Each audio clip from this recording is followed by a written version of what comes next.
Question number 8 কি কৈছে এটো সেলসিয়াস আৰু ফাৰেনহাইট স্কেলৰ যেটো সম্পৰ্ক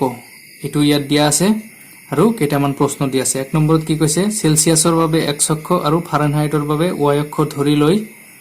এই ৰৈখিক সমীকৰণটো এটা লেখ অঙ্কন কৰা প্ৰথমটো আগত কৰি লও এই যেটো ফাৰেনহাইট আৰু সেলসিয়াসৰ সম্পৰ্ক দিয়া আছে এই সম্পৰ্কটোৰ কাৰণে এটা লেখ অঙ্কন কৰিব লাগে যাৰ কাৰণে এই সমীকৰণটো লিখি লৈছো f = 9/5 c + 32 এতিয়া এটোৰ কাৰণে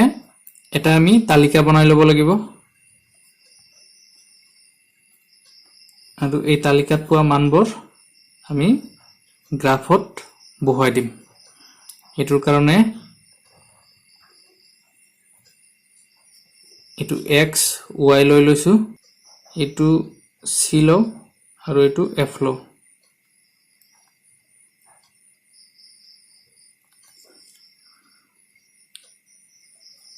এতিয়া c ৰ মান প্ৰথমে c ৰ মান 0 লও c যদি 0 হয় তেতিয়া হলে সমীকৰণটোত f = কিমান পাম f = পাম 9/5 * 0 + 32 = হ'ব 0 + 32 = 32 ইয়াত 0 into যিকোনো সংখ্যা হলেও = 0 হ'ব গতিকে কি পালো c যদি 0 হয় f পাও 32 c 0 হলে f 32 এটুক আমি x = 0 y = 32 হিচাপে গ্ৰাফত বহুৱাব লাগিব এতিয়া দ্বিতীয় আন এটা বিন্দু উলিয়াৰ কাৰণে c = 5 লও c = 5 ললে আমি কি পাম f = পাম 9/5 * 5 + 32 = 5 cancel 9 + 32 = হ'ব 9 to 1 41 গতিকে কি পালো c যেতিয়া 5 হ'ব f হ'ব 41 গতিকে দুটা বিন্দু পালো এই বিন্দু দুটাক এতিয়া আমি গ্ৰাফত বহুৱাব লাগিব তালিকাত পোৱা বিন্দুখিনি আমি গ্ৰাফত বহুৱাৰ কাৰণে x অক্ষ আৰু y অক্ষ আঁকি লৈছো আৰু x অক্ষত সেলসিয়াস স্কেলটো লৈছো আৰু y অক্ষত ফাৰেনহাইট আৰু x অক্ষত 1 সেন্টিমিটাৰত 1 একক কৰি লোৱা হৈছে আৰু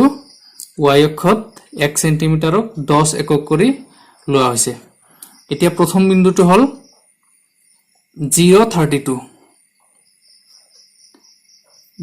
32 গতিকে x স্থানাঙ্ক 0 ইয়াতে থাকিব 32 হল 30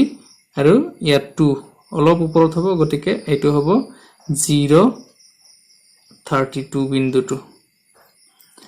আনটো বিন্দু লৈছো আমি 5 41 5 ইফালে আহিব 5 আৰু ইফালে 41 স্কেলৰে উলিয়াও 41 40 কে অলপ বেছি গতিকে ইফালে থাকিব এখিনি আৰু ইফালে 5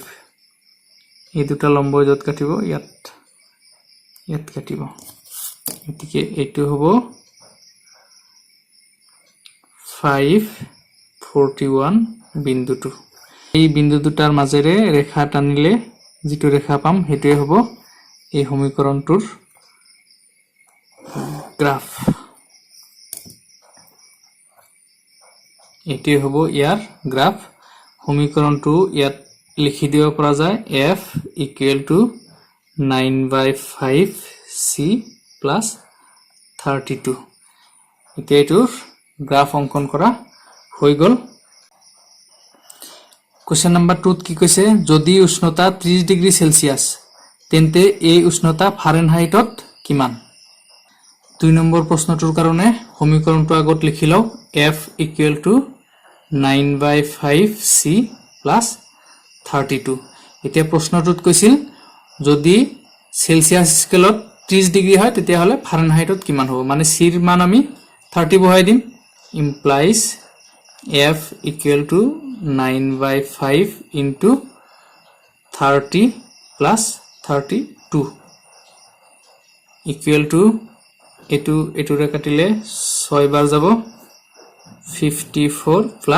32 equal to 686 ফাৰেনহাইট। এটু হল 2 নম্বৰটোৰ উত্তৰ। 3 নম্বৰ প্ৰশ্নত কি কৈছে, যদি উষ্ণতা 95 ডিগ্ৰী ফাৰেনহাইট তেন্তে এই উষ্ণতা সেলসিয়াছত কিমান? 3 নম্বৰৰ কাৰণে সমীকৰণটো আকৌ লিখি লও, F = 9/5C + 32। এইবাৰ ফারেনহাইট স্কেল দিয়া আছে 95, এটু বহাই দিও। ফারেনহাইটত দিয়া আছে 95 = 9/5C। এতিয়া সেলসিয়াছত উলিয়াব লাগিব, গতিকে এটু এনেকে থাকিব +32 ইমপ্লাইজ, এতিয়া এটু ইফালে আনিব লাগিব 95, এটু ইফালে আহিলে হ'ব -32 = 9/5C ইমপ্লাইজ, এটু কৰিলে এটু কিমান হ'ব 5 - 2 = 3, 9 - 3 = 6, 63 = 9/5C implies এটু ইফালে 63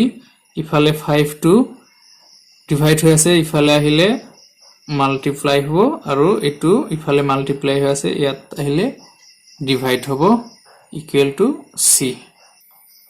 এটু 7 বাৰ যাব, 7 × 5 = 35 C। এতেকে সেলসিয়াস স্কেলত উষ্ণতা হ'ব, সেলসিয়াস স্কেলত উষ্ণতা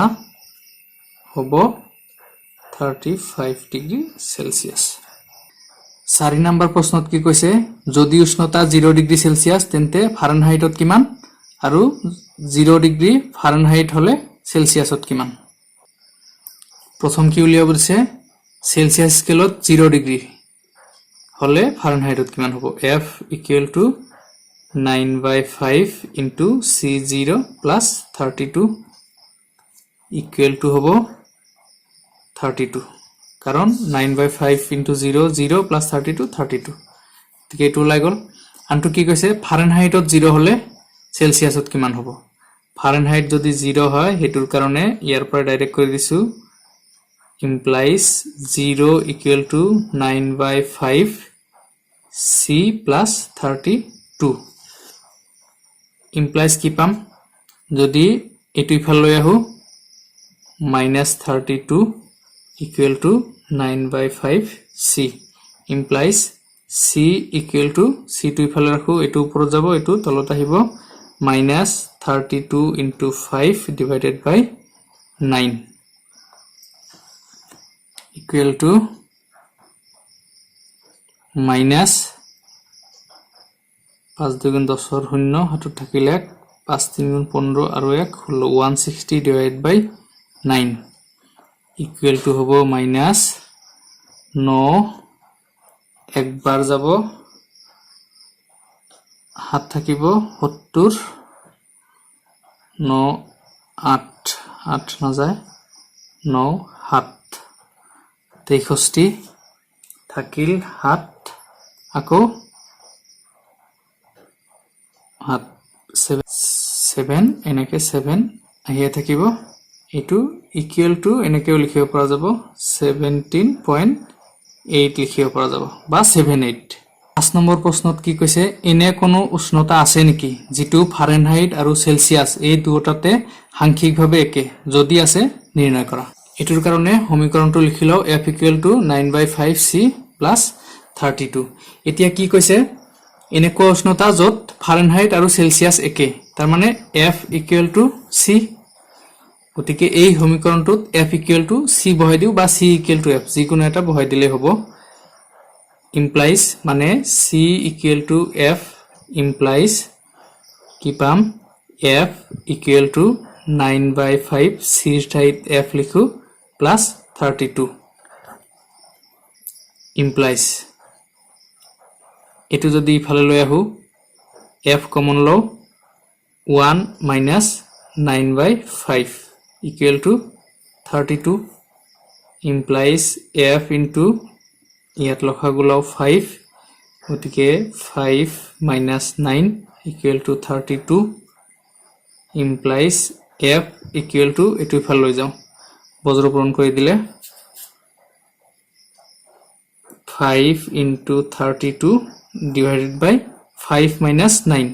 এটু একেবাৰে কৰি দিও 5 minus 9 মানে হল minus 4